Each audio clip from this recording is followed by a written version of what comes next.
우리에게 주시는 하나님 말씀은 고린도전서 9장 19절부터 27절까지입니다. 내가 모든 사람에게서 자유로우나 스스로 모든 사람에게 종이 된 것은 더 많은 사람을 얻고자 함이라.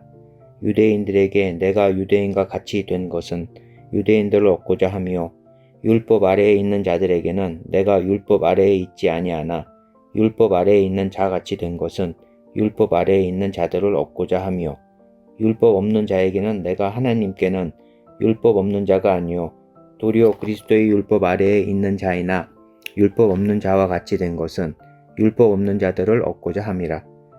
약한 자들에게 내가 약한 자와 같이 된 것은 약한 자들을 얻고자 하며 내가 여러 사람에게 여러 모습이 된 것은 아무쪼록 몇 사람이라도 구원하고자 함이니 내가 복음을 위하여 모든 것을 행함은 복음에 참여하고자 함이라.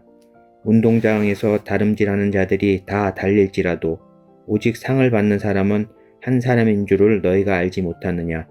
너희도 상을 받도록 이와 같이 다름질하라. 이기기를 다투는 자마다 모든 일에 절제하나니 그들은 썩을 승리자의 관을 얻고자 하되 우리는 썩지 아니할 것을 얻고자 하노라.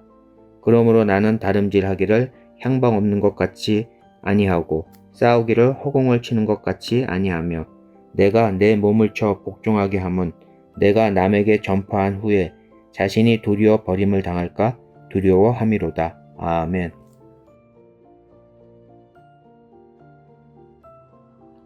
호랑이는 죽어서 가죽을 남기고 사람은 죽어서 이름을 남긴다 라는 속담이 있습니다. 우리 모두는 한평생 살아가며 무언가 가치 있는 것을 남기기를 갈망합니다. 그것이 때로는 자신의 이름일 수도 있고 쌓아온 재물이나 세상에서의 존재감일 수도 있습니다.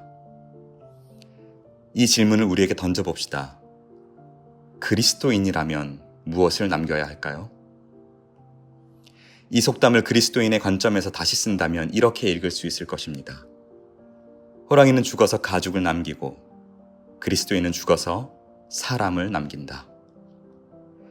새 사람을 입은 그리스도인은 날마다 자기 자신을 죽이는 사람입니다. 하지만 우리가 죽어서 남기는 것은 세상의 이름이나 명예가 아닙니다. 바로 복음을 통해 예수 그리스도를 만난 사람입니다. 사람을 남겨야 합니다. 본문 19절에서는 이렇게 말씀합니다. 내가 모든 사람에게서 자유로우나 스스로 모든 사람에게 종이 된 것은 더 많은 사람을 얻고자 함이라. 19절에서 22절까지 빠지지 않고 나오는 표현이 있습니다. 바로 얻고자 함이요 라는 표현입니다. 얻는다 라는 말은 선교적인 의미를 지닙니다. 그들을 그리스도를 위해서 얻는다. 그리스도를 주로 믿고 섬기는 자들이 되게 한다 라는 뜻입니다. 바울은 돈을 남기기를 원하지 않습니다. 사람을 남기기를 원합니다. 무엇을 하든 어떤 일을 하든 복음으로 사람을 남기기를 원하는 것이죠. 바울은 이를 위해 우리가 지녀야 할 태도를 제시합니다. 오늘 두 가지로 살펴보기를 원합니다. 사람을 남기는 그리스도인이 되려면 어떻게 해야 될까요? 첫째로 상대방의 자리로 내려가야 합니다. 바울은 사람을 얻기 위하여 기꺼이 자기 자유를 포기하는 자유를 사용합니다. 22절 약한 자들에게 내가 약한 자와 같이 된 것은 약한 자들을 얻고자 하며 내가 여러 사람에게 여러 모습이 된 것은 아무쪼록 몇 사람이라도 구원하고자 함이니. 바울은 복음을 전하는 대상에 따라서 스스로의 모습을 바꿉니다. 유대인에게는 유대인처럼, 이방인에게는 이방인처럼, 또 연약한 자들에게는 그들의 눈높이에 맞춰 다가갔습니다. 어떤 사람은 이를 두고 상황에 따라 변하는 처세술이라고 오해할지도 모릅니다. 그러나 결코 그렇지 않습니다. 이는 복음의 본질은 조금도 타협하지 않되 그 본질을 담아내는 그릇만큼은 상대에 따라 유연하게 바꾸었던 바울의 거룩한 전략이자 사랑의 표현이었습니다. 우리 교회 유치부에 가면 놀라운 광경을 볼 수 있습니다.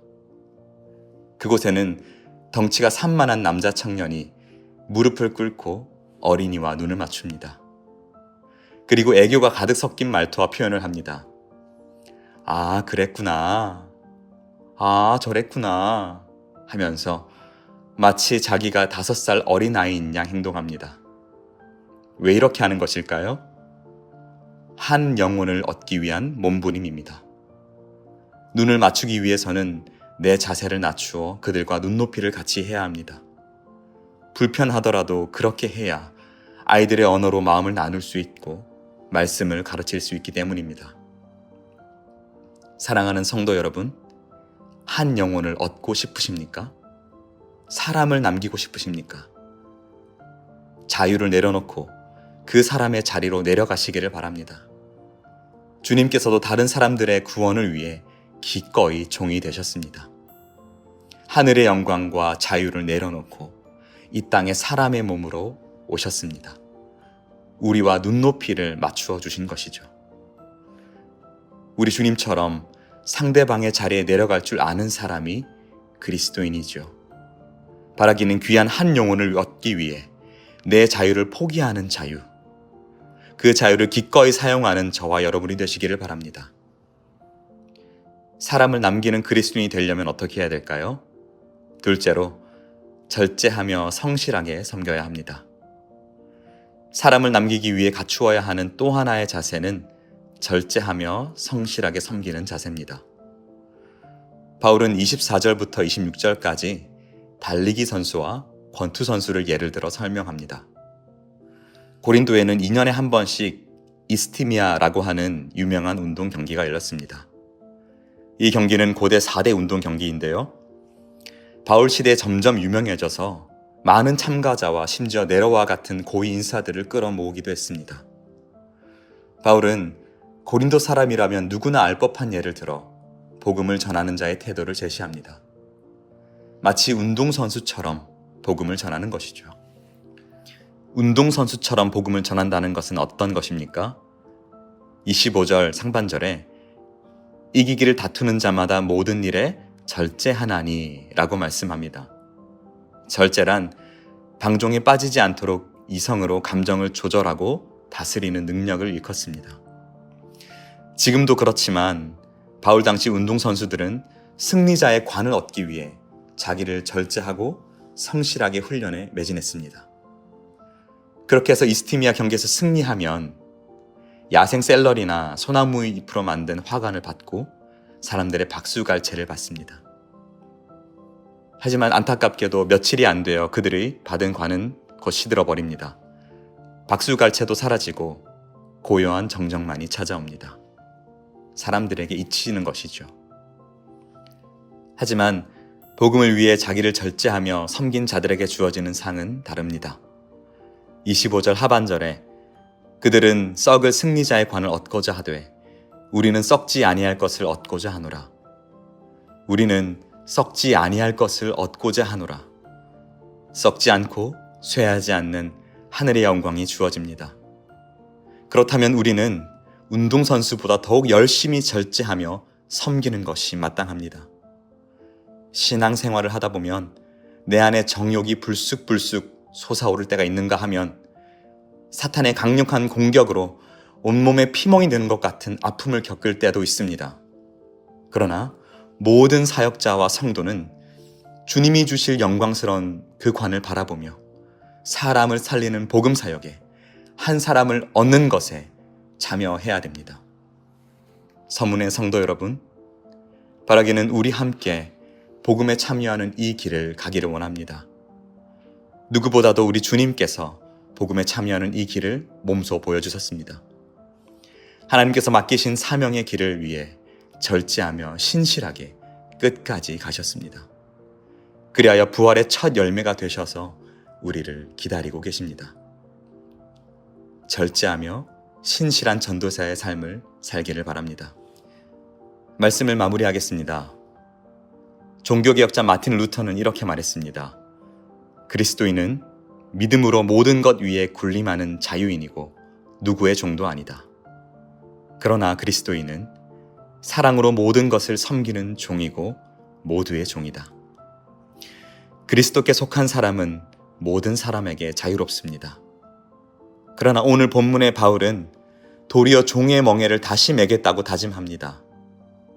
이유가 무엇입니까? 목적은 한 가지, 복음으로 한 귀한 사람을 얻기 위함입니다. 사랑하는 서문 가족 여러분, 여러분은 삶의 끝에 무엇을 남기기를 원하십니까? 그리스도인은 복음으로 사람을 남기는 사람입니다. 이를 위해 자유를 내려놓고 기꺼이 낮은 곳으로 찾아가시기를 바랍니다. 모든 것을 할 수 있지만 절제하며 한 가지 목표, 복음 전파와 영혼 구원을 위해 달려가시기를 바랍니다. 이 복음의 길에 기꺼이 참여하여 하나님께 잘하였다 칭찬받는 저와 여러분이 되기를 주님의 이름으로 축복합니다.